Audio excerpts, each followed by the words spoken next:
Livro de 1 Reis, capítulo 3, versículo de número 9. Eu vou falar de um homem chamado Salomão, um homem muito usado por Deus, filho de Davi.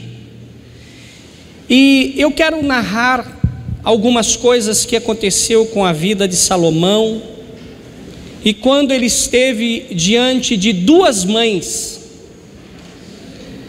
Mas eu não quero falar da atitude de Salomão, mas eu quero chamar a atenção para uma das mães que está nesse texto. Quero começar no versículo 9, para que a gente venha entender quem foi Salomão. Quero ler com você o versículo de número 4 primeiro. 1 Reis, capítulo 3, versículo 4. Salomão ali já foi declarado como rei. Então ele, como rei, ele foi, no versículo 4, foi o rei a Gibeão para lá sacrificar, porque era o alto maior. E Salomão ofereceu ali 1000 holocaustos naquele altar. Então Salomão, como rei, já no seu cargo, ele foi até o altar do Senhor e ofereceu ali 1000 holocaustos. Salomão, com isso, ele estava querendo e fazendo um pedido a Deus daquilo que ele queria de Deus. Ele queria sabedoria. Então ele foi e fez esse holocausto. Aí nós vamos ler o versículo de número 9. Vamos ver o que ele pediu a Deus com esse holocausto. Olha o versículo 9. Dá, pois, ao teu servo coração compreensivo para julgar a teu povo, para que prudentemente discrimina entre o bem e o mal. Pois quem poderia julgar este grande povo? Obrigado. Então o que está acontecendo aqui? Salomão estava governando o povo que Deus tinha colocado ele como rei, e ele precisava de sabedoria, porque aquele povo não era família dele, era um povo que Deus o concedeu para que ele com sabedoria pudesse conduzir o povo. Isso não é muito diferente quando um homem forma uma família e tem seus filhos. Isso não é diferente quando uma mãe tem os seus filhos. Isso não é diferente quando um pastor tem uma igreja na qual ele dá o direcionamento através da palavra de Deus. E aqui ele foi então, ofereceu quantos holocaustos? 1000 holocaustos. A história da Bíblia oferece que só oferecia mais de um quando era pequeno. Uma rolinha, uma pomba, isso era oferecido em vez de uma, 2. O rei Davi, e as outras, se fossem animais grandes, quadrúpedes, era oferecido 1. Mas Davi ofereceu como sacrifício 500 animais, 500 holocaustos. Salomão, ele falou assim: não, eu não quero, eu quero muito mais, eu quero oferecer 1000 holocaustos. Se ele tivesse oferecido 1, ele teria o mesmo direito, o mesmo acesso, mas existia algo muito grande no coração de Salomão, que não era buscar a ser igual às pessoas, mas buscar ser igual a Deus, que quando nos ofereceu Jesus, ofereceu o melhor. Aí ele foi então para o versículo 12. O versículo 12 diz o seguinte: eis que, aí olha só como é interessante, se você vê Abraão, se você vê Davi, se você vê Moisés, se você vê os outros profetas, Deus sempre falou para ele assim: olha, faça desse jeito, faça conforme te digo. Mas quando chega em Salomão, as coisas mudam. Então a gente percebe que a nossa atitude pode mudar. A resposta de Deus, o direcionamento de Deus, a recepção daquilo que eu peço a Deus, quando eu faço algo que chame a atenção de Deus. O versículo 12 diz assim: Deus fala para ele: eis que faço segundo as tuas palavras. É muito interessante que os outros homens que citei, Deus falou assim: faça do jeito que eu estou te falando, tire a sandália dos teus pés, vai ao Egito, diga que eu sou, mandou. Deus sempre falava, mas quando chegou em Salomão, Deus está falando para ele assim: olha, eu vou fazer segundo as tuas palavras. Deus obedeceu na íntegra. Deus está fazendo na íntegra o que Salomão estava pedindo para ele, porque ele ofereceu o sacrifício a Deus. Versículo 12: eis que faço segundo as tuas palavras, dou-te coração sábio e inteligente, de maneira que antes de ti não houve igual, nem depois de ti haverá.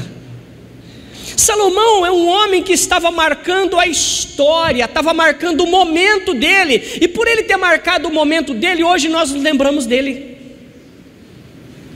E nós, na nossa sociedade, no lugar que nós convivemos, nós devemos marcar, deixar lembranças.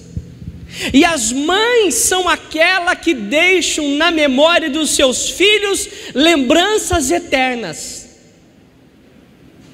Quando acontece uma coisa com um filho, independente da idade,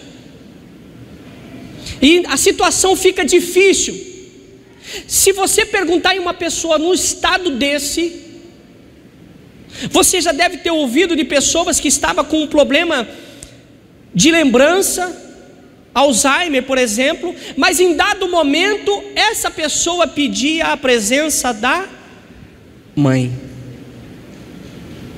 Em dado momento, independente da idade, pede-se pela mãe. E você observa o teu filho, você observa o marido, observe um adulto no momento que está vivendo de tribulação, de luta, de crescimento, porque eu não vejo o problema como alguma coisa que te mata, o problema é alguma coisa que te promove. Davi foi promovido quando Golias se levantou. Daniel foi promovido quando ele foi colocado na cova dos leões. Sadraque, Misaque e Abednego foi promovido quando ele foi colocado na fornalha. Então, se Deus está nos colocando em algum momento difícil, ei, Deus tem promoção para a tua vida. Deus vai te dar crescimento, Deus vai te dar outro degrau para você subir. Deus está te oferecendo uma oportunidade de aprender com Ele no relacionamento de intimidade. Salomão recebeu aquilo que ele pediu a Deus. Vamos para o versículo 16. Então vieram, olha só, as provas da vida. Ele pediu sabedoria lá atrás.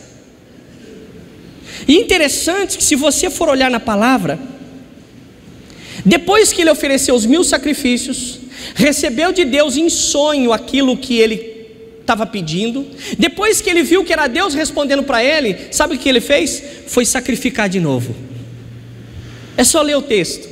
Então, o Senhor é movido por sacrifício, não o sacrifício de cruz, não o sacrifício de nós sermos martirizados, andar de joelho. Não é isso que eu estou falando para você. Eu estou falando sacrifício de você dizer não para aquilo que a carne está dizendo sim, não para aquilo que o meu desejo está sendo atraído como uma mosca para aquela lâmpada azul que tem nos açougue. Ai, que luz bonita, ai, que beleza, encostou, morreu. Dizer não para quando a minha carne está dizendo sim. É esse o tipo de sacrifício que Deus está dizendo. É esse tipo de sacrifício que Deus está ministrando no meu coração para compartilhar com você nessa noite. É dizer não quando a minha carne está dizendo sim. E aí no versículo 16 vieram as provas. Ele pediu sabedoria, mas agora vem uma provação a Salomão. Então vieram 2 prostitutas ao rei e se puseram diante dele. Disse-lhe uma das mulheres: ah, Senhor meu, eu e esta mulher moramos na mesma casa, onde dei à luz a um filho. No 3º dia depois do meu parto, também esta mulher teve um filho. Estávamos juntas. Nenhuma outra pessoa se achava conosco na casa. Somente nós ambas estávamos ali. A gente percebe nesse texto que, do 16 e o 17 que lemos, que para o problema que estava acontecendo aqui, não havia testemunha. Salomão então agora teria que resolver um problema que ele não poderia ouvir ninguém. Tem alguma coisa, tem um momento da nossa vida que o Senhor nós vamos ter que decidir sem testemunhas, sem ouvir ninguém, mas dando ouvido àquele que jamais vai nos abandonar, o Senhor que está sempre conosco. Chegou essa situação, o versículo 18: no terceiro dia, depois do meu parto, também esta mulher teve um filho, e estávamos juntas, nenhuma outra pessoa se achava conosco na casa, somente nós, ambas estávamos ali. Versículo 19: de noite, morreu o filho desta mulher, porquanto se deitara sobre ele. Uma das mães deitou sobre o seu filho, e o filho morreu sufocado. Coisas que acontecem. Mas qual foi a atitude então que aconteceu dentro dessas duas mulheres, dentro desta casa? Versículo 20: levantou-se à meia-noite, enquanto dormia a tua serva, tirou-me o meu filho do meu lado e deitou nos seus braços, e a seu filho morto deitou nos meus. O que essa mulher que o filho dela morreu fez? Levantou de noite, quietinha, pegou o seu filho morto, porque deitou em cima, foi sufocado, morreu, pegou o seu filho morto, foi lá na cama da outra, tirou o vivo que estava do lado dela e colocou o morto, e pegou o vivo que ela tinha tirado e deitou com ele.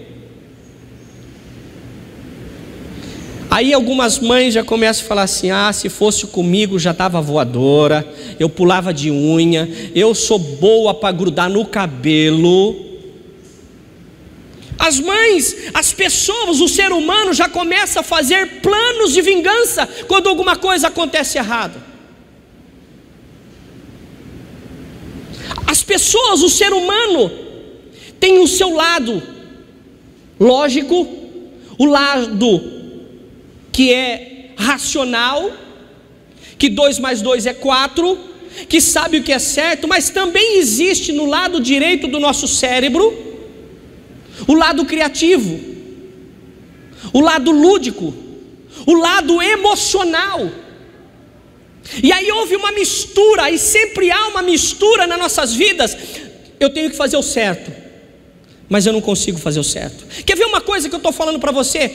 Algumas pessoas às vezes começam justamente na segunda-feira a fazer um regime, não, uma dieta.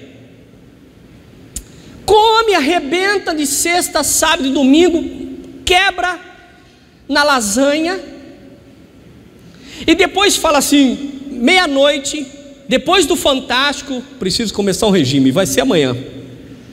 Aí naquele regime da segunda-feira, chega em algum lugar e de repente está lá oferecendo salgadinho de queijo, com catupiry, aquele queijo derretendo assim. Você fala assim: eu fiz uma promessa, né? Mas é uma tentação muito grande. Aí o lado lógico fala assim: não, você está de regime, você falou, você vai ter que obedecer a isso. Mas o outro lado fala assim: meu Deus, que delícia! E começa essa briga. Nós vivemos essa briga o tempo todo. A razão, a palavra de Deus nos diz o que nós devemos fazer, mas muitas vezes o lado do interesse humano, da carne, do criativo, do satisfação humana, domina o lado lógico. Domina o lado lógico, e aí, em vez de nós vivermos conforme a regra, conforme a palavra de Deus, nós começamos a viver como os nossos desejos. Mas a mãe em questão tomou uma decisão não baseado no emocional, mas baseado naquilo que era lógico, que ela queria, que era verdadeiro, que era a vontade de Deus, porque tinha diante dela alguém que era de Deus para resolver o problema dela. Ela não foi procurar alguém para ajudá-la num bar, no boteco ou em qualquer outro lugar da sociedade. Ela foi no homem de Deus. Mas pastor, ela era uma prostituta. Deus é Deus de todos que querem como Deus. Basta querer como Deus. Deus não faz acepção de pessoas. Nós que nos excluímos quando cometemos um pecado, como exemplo que Judas fez, cometeu um erro, beijou Jesus, e de repente se arrependeu do que tinha feito, em vez de ir lá e falar: Jesus, fui eu que te dei o beijo, fui eu que te traí, fui eu que te vendi com o preço de um escravo, eu estou aqui arrependido. Não, fugiu da presença de Deus. Isso acontece comigo, acontece com você, que no momento que nós devemos procurar Deus para aliviar o peso, a opressão, a ação de Satanás, do inimigo contra a nossa vida, em vez de procurarmos Jesus, às vezes procuramos o mundo e acabamos nos afundando mais.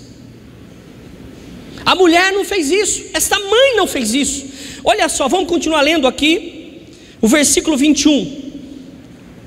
Levantando-me de madrugada para dar de mamar a meu filho, eis que estava morto. Mas reparando nele pela manhã, eis que não era o filho que eu dei à luz. Então a mãe que tinha tido o filho trocado já notou alguma coisa de errado. Se é uma pessoa aí, já tenta resolver a situação no braço. Esse filho é meu, eu sei do que eu estou falando, foi eu que pari.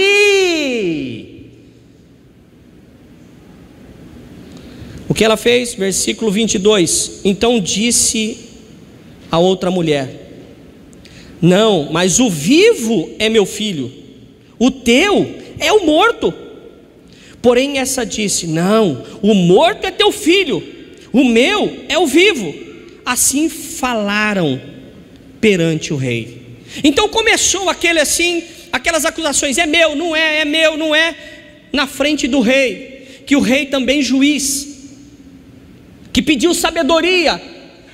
De repente o rei poderia falar assim: vamos chamar as testemunhas, mas lá no começo já fala: não tem testemunha, não tem ninguém que vai defender uma e nem outra. Você está diante das duas agora e você vai tomar uma posição acertada. Alguém poderia dizer: no escuro, meu irmão, eu vou tomar dessa que está falando, vou dar para outra, mas como fazer isso sem ter certeza? Aí nós vamos para o versículo 23.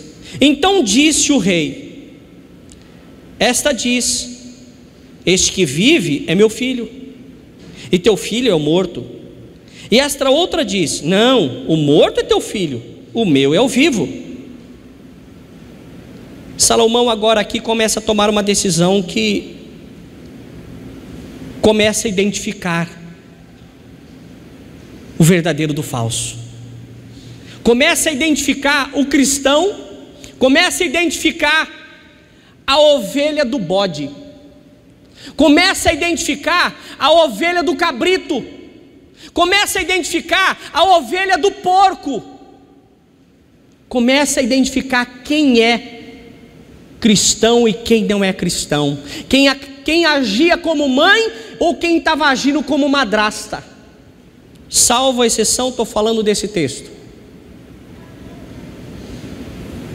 O versículo 24: disse mais o rei: traze-me uma espada. Eu fico imaginando a hora que o rei Salomão falou assim: traz uma espada lá. A mãe do menino a mãe do verdadeiro, a mãe do vivo, já abriu um olhão. Falou: meu Deus, o que será que vão fazer com meu filho? A outra que tinha perdido o filho: mata.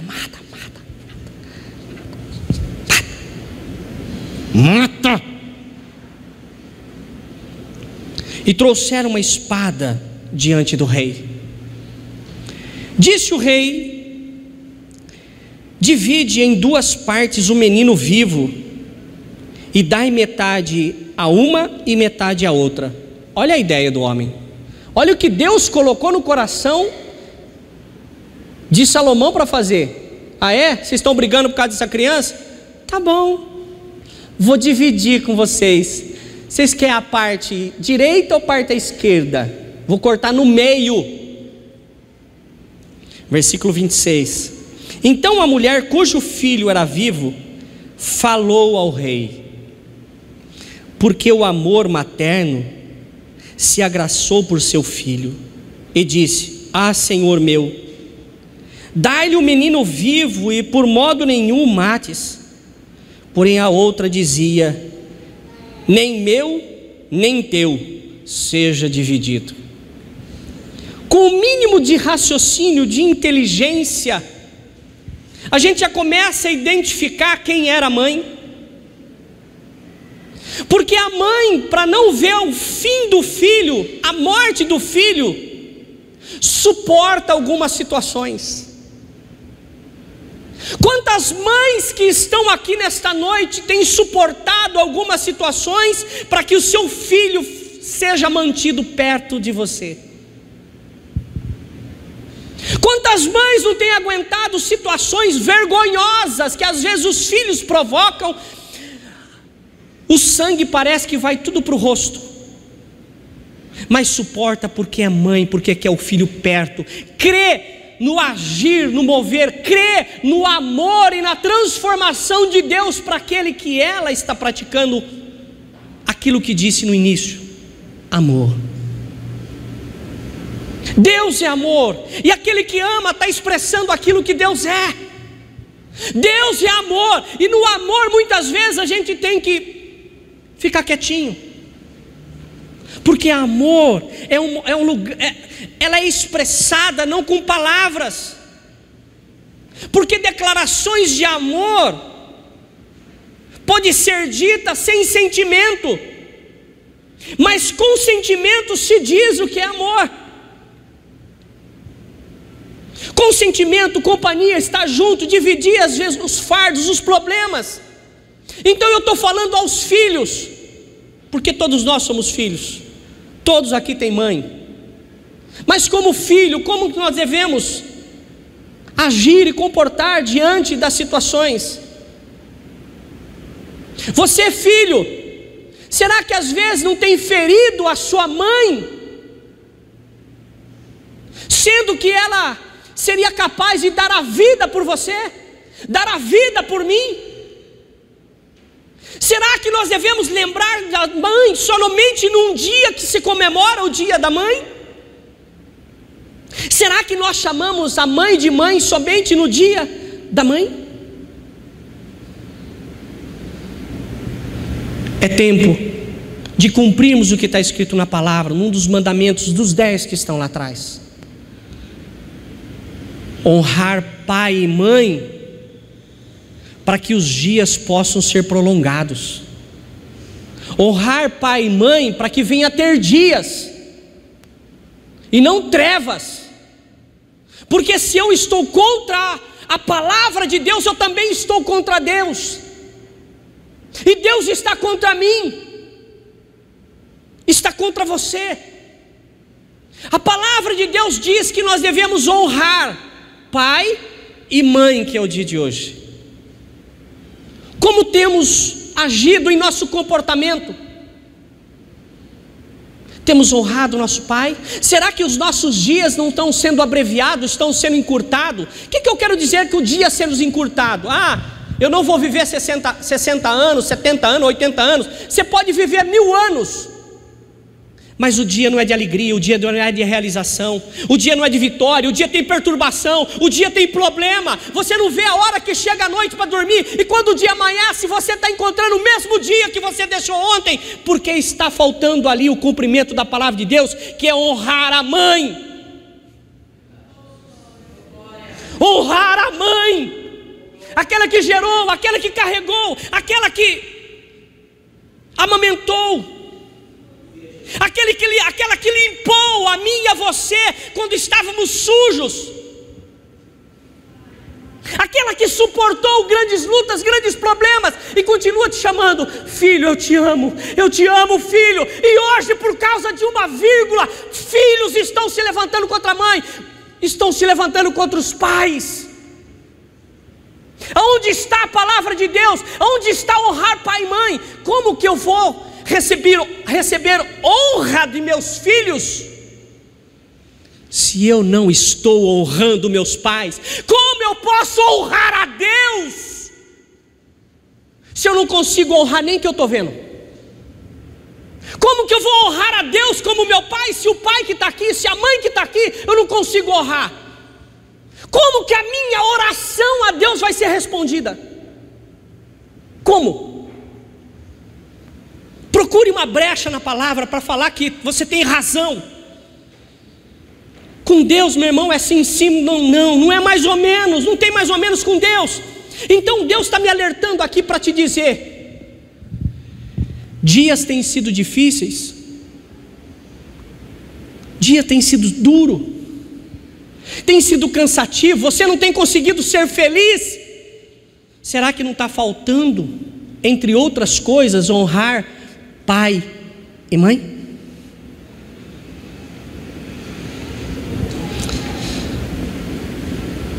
Versículo 27. Então respondeu o rei: dai à primeira o menino vivo, não o mateis, porque esta é sua mãe.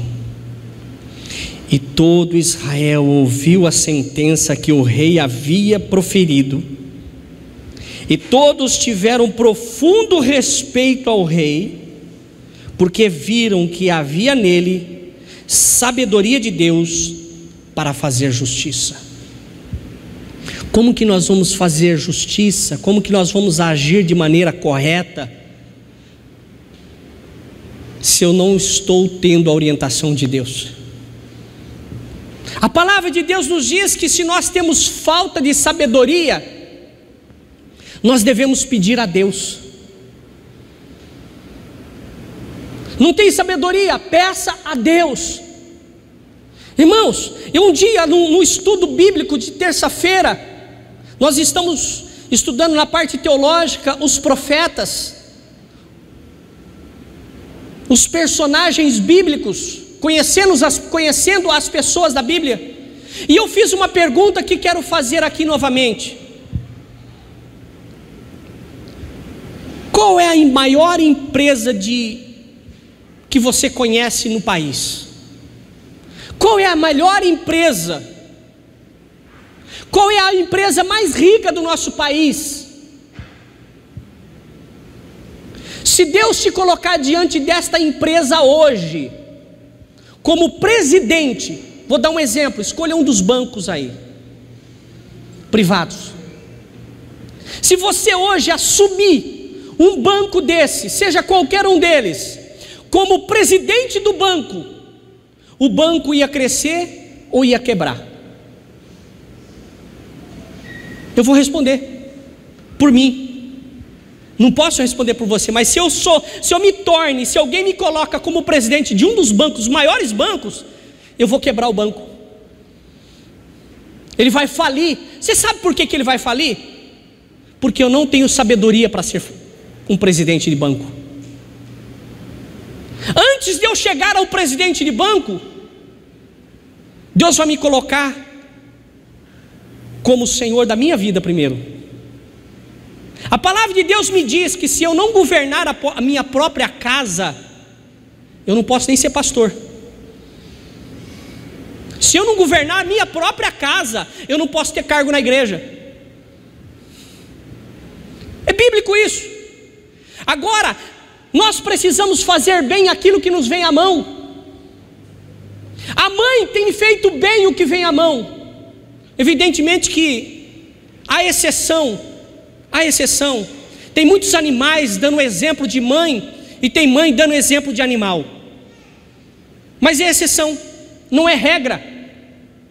A mãe, quando o filho dorme de noite, e principalmente quando é o primeiro filho, o nenê está dormindo que no maior sossego, a mãe está lá com o espelhinho no nariz da criança. Será que morreu, gente? Ai, não estou vendo respirar. E põe o espelhinho para ver se fica embaçado, para ver se está vivo. Eu fico imaginando Deus. Mãe é o exemplo mais próximo do que seria o amor de Deus. A sabedoria fez com que Salomão decidisse dar para a mãe o que era da mãe. Então eu peço nessa noite que no nome de Jesus Cristo, que Deus possa te dar sabedoria, filho, para que você se dê um presente como a mãe, vivo. Porque o que estava sendo oferecendo essa mãe de filho vivo, o que estava sendo devolvido, entregue para esta mãe de filho vivo, era um filho morto.